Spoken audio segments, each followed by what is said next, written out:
তো গাইস, যারা অন্নপূর্ণা ভান্ডারে form fill up করেছেন আর ডিবিডি লিঙ্ক করা নেই, তারা কিন্তু টাকা পাবেন না। আপনারা ফর্ম ফিল আপে ব্যাংকের অ্যাকাউন্ট নাম্বার, আধার নাম্বার যাই দিয়ে থাকুন না কেন, আপনারা যদি এই ডিবিডি লিঙ্কটা না করিয়ে রাখেন তাহলে কিন্তু আপনারা টাকা পাবেন না। তো এই ডিবিডি লিঙ্কটা কি? এই ডিবিডি লিঙ্কটা হলো আপনার আধার নাম্বারের সাথে আপনার ব্যাংকের অ্যাকাউন্ট নাম্বারটা লিঙ্ক করানো। এটা হয়তো অনেকের করা আছে, আবার অনেকের করা নেই। যাদের করা আছে তারা টাকা পাবেন। যাদের যেই ব্যাংকের অ্যাকাউন্টের সাথে আপনার আধার নাম্বারে ডিবিডি লিঙ্ক করা থাকবে, সেই অ্যাকাউন্টেই কিন্তু আপনারা টাকা ঢুকবে। তো আপনারা যদি কেউ চান যে আপনারা অ্যাকাউন্টটা চেঞ্জ করবেন, অন্য একটা অ্যাকাউন্টে আপনারা টাকাটা নেবেন, তো আপনারা এই ভিডিওটা দেখে সেটাও করে নিতে পারবেন। আর যাদের এই লিঙ্কটা করা নেই, তারাও এই লিঙ্কটা করে নিতে পারবেন। আর আপনারা এটাও চেক করে দেখতে পারবেন যে আপনাদের লিঙ্ক আদৌ করা আছে কি নেই, বা করা থাকলেও কোন ব্যাংকে করা আছে, আপনারা সমস্ত কিছু এখানে দেখতে পারবেন। তো এর আগে বলে রাখি যে ডিবিডি লিঙ্কটা কি, অনেক প্রকল্পের ক্ষেত্রে ব্যাংকে এনএফটি করে টাকা পাঠানো হয়, সেই জন্য এর কোনো ডিবিডি লিঙ্ক লাগে না। কিন্তু এইখানে আধার নাম্বার ধরে টাকাটা পাঠানো হচ্ছে। ডিবিডি লিঙ্ক মানে ডাইরেক্ট ব্যাংক ট্রান্সফার। আপনাদের আধার নাম্বার ধরে টাকাটা পাঠানো হচ্ছে, ডাইরেক্ট আপনাদের ব্যাংক অ্যাকাউন্টে টাকাটা ঢুকে যাবে। তো এই লিঙ্কটা করার জন্য আপনাদেরকে বাইরে কোথাও ছোটাছুটি করতে হবে না। আপনারা আপনাদের একটা স্মার্টফোন নিয়ে বাড়িতে বসে আপনারা করে নিতে পারবেন।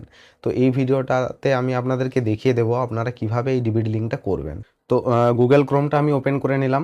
গুগল ক্রোম ওপেন করে নেওয়ার পর এখানে আমি সার্চ করব এনপিসিআই। এখানে এনপিসিআই সার্চ করব। এনপিসিআই সার্চ করার পর এই যে ফার্স্টে যে অপশানটা আছে এটাতে আমি ক্লিক করব। এটাতে ক্লিক করার পর দেখুন এই বাঁ দিকে একটা টিপিল বার আছে, এই টিপিল বারটাতে ক্লিক করব। টিপিল বারে ক্লিক করার পর এখানে কাস্টমারে ক্লিক করব। কাস্টমারে ক্লিক করার পর দেখুন এখানে অনেকগুলো অপশান আছে। তার মধ্যে আমি যেটাতে ক্লিক করব সেটা হচ্ছে ভারত আধার সেন্ডিং এনেবল বেস। এটাতে ক্লিক করলাম। এটাতে ক্লিক করার পর দেখুন আধার ম্যাপ স্ট্যাটাস বলে এখানে যে অপশানটা আছে, এই অপশানটাতে আমি ক্লিক করব। তো এই অপশানটাতে ক্লিক করলে এখান থেকে আমরা আধার ম্যাপ স্ট্যাটাসটা চেক করতে পারবো, মানে আপনার আধার নাম্বারের সাথে কোনো ব্যাংকের ডিবিডি লিঙ্ক আছে কিনা, বা থাকলেও কোন ব্যাংকের ডিবিডি লিঙ্কটা আছে সেটা আমরা চেক করতে পারবো। তো এখানে আধার নাম্বারটা আমি দিয়ে দিলাম। এবার এখানে একটা ক্যাপচা আছে, সেই ক্যাপচাটা এখানে আমি দিয়ে দেবো। তো ক্যাপচাটা এখানে দিয়ে দেওয়ার পর দেখুন এখানে চেক স্ট্যাটাস বলে যে অপশানটা আছে এটাতে ক্লিক করবেন। তো এটাতে ক্লিক করার পর দেখুন আপনার ফোনে একটা ওটিপি যাবে, সেই ওটিপিটা এখানে দিয়ে দিতে হবে। ওটিপিটা দেওয়ার পর এখানে আমরা কনফার্ম করব। কনফার্ম করার পর দেখুন আমার এখানে স্টেট ব্যাংকের সাথে ডিবিডি লিঙ্ক করা আছে। তো আমার এই ব্যাংকের সাথে ডিবিডি লিঙ্ক করা ছিল না, এটা আমি করে নিয়েছি। আপনারা এখান থেকে চেক করে দেখে নিতে পারবেন। কারো যদি ডিবিডি লিঙ্ক না করা থাকে তাহলে এখানে এটা শো করবে না। এই যে ব্যাংক ডিটেলসটা শো করছে, এটা তাদের শো করবে না। আর যাদের যে ব্যাংকের সাথে ডিবিডি লিঙ্ক করা থাকবে তাদের সেই ব্যাংকটা এখানে ডিটেলসটা শো করবে। তো এবার আমি আপনাদেরকে দেখাবো আপনারা ডিবিডি লিঙ্কটা করবেন কিভাবে। তো এটার জন্য ব্যাক করে চলে আসবো। এখানে আবার আমি চলে যাব টিপিল বারে। টিপিল বারে চলে যাওয়ার পর এখানে কাস্টমারে ক্লিক করব। কাস্টমারে ক্লিক করার পর ভারত আধার সেন্ডিং এনেবল বেস এটাতে ক্লিক করব। এটাতে ক্লিক করার পর দেখুন এখানে অনেকগুলো অপশান চলে আসছে। তো এইখানটা ভালো করে আপনারা দেখবেন, আধার সেন্ডিং এইখানে। তো এইখানে আপনারা আধার নাম্বারটা আগে ফিল করে দেবেন। আমরা আধার নাম্বারটা এখানে আমি ফিল করে দেবো।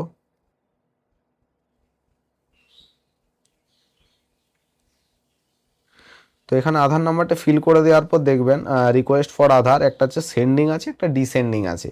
ঠিক আছে, তো এইখানে আপনারা সেন্ডিংটা করে দেবেন। সেন্ডিংটা করার পর সিলেক্ট ব্যাংক, আপনারা কোন ব্যাংকটা এখানে অ্যাড করতে চাইছেন সেই ব্যাংকটার এখানে নাম দেখুন, সব ব্যাংকের নাম এখানে দেওয়া আছে, আপনারা ব্যাংকটা সিলেক্ট করে নেবেন।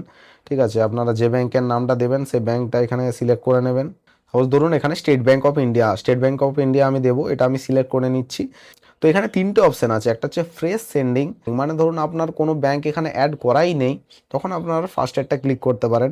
যেটা দ্বিতীয় অপশান আছে সেটা হচ্ছে movement same bank with another account, মানে আপনার ব্যাংকটা একই থাকছে কিন্তু অ্যাকাউন্টটা অন্য থাকছে। ঠিক আছে, তো আর আরেকটা যেটা 3 নাম্বার আছে সেটা হচ্ছে মুভমেন্ট, মানে from one bank to others bank, মানে আপনার ধরুন অন্য কোনো একটা ব্যাংক এখানে অ্যাড আছে, আপনি সেই ব্যাংকটা চেঞ্জ করে একটা অন্য ব্যাংকের অ্যাকাউন্ট দিতে চাইছেন, তখন আপনারা এই লাস্টেরটা ক্লিক করবেন। তো লাস্টেরটা আমি এখন ক্লিক করে আপনাদেরকে দেখাবো। অনেকের ক্ষেত্রে কি হয় যে ব্যাংকের অ্যাকাউন্ট আছে তারা হয়তো চেঞ্জ করতে চাইছে, বা যাদের অ্যাকাউন্ট এখানে অ্যাড করা নেইও তারাও লাস্টেরটা করতে পারেন, কোনো অসুবিধা নেই। তো আমি লাস্টেরটা অ্যাড করে দেখাচ্ছি। এখানে অ্যাকাউন্ট নাম্বারটা আমাদেরকে দিয়ে দিতে হবে। তো এখন আমি অ্যাকাউন্ট নাম্বারটা দিয়ে দিচ্ছি।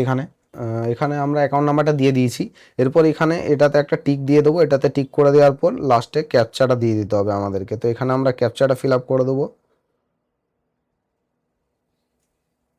তো ক্যাপচাটা দিয়ে দেওয়ার পর এখানে আমরা সাবমিটে ক্লিক করব। সাবমিটে ক্লিক করার পর দেখুন